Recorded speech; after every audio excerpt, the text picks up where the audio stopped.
We aren't running out of oil. We aren't running out of minerals. We aren't running out of timber. We're just running out of good policies coming out of Washington.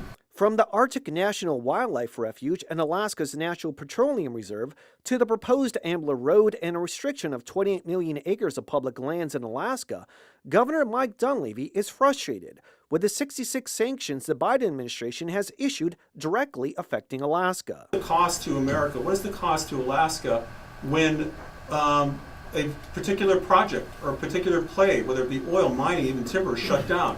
What is that cost, lost opportunity? We estimate that's in the billions, if not close to $1 trillion. Minnesota Congressman Pete Stauber and others echoing Dunleavy. This administration has more sanctions on this great state of Alaska than it does Iran. That's the national debt of $35 trillion.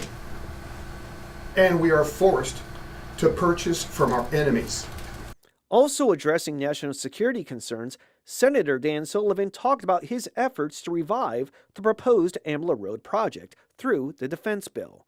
The 211-mile road would run from the Dalton Highway to the Ambler Mining District. Because we're so dependent on China, and that's really bad for our national security. The Biden administration says its moves have been in support of protecting Alaska's lands, waters, and wildlife.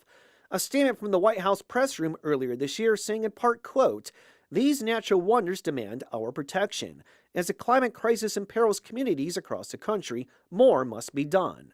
My administration will continue to take ambitious action to meet the urgency of the climate crisis, protect America's lands and waters, and fulfill our responsibility to the next generation of Americans." The governor taking aim at Biden's stance, too. So when people talk about mining, when they talk about oil, that it destroys the environment, overseas it probably does.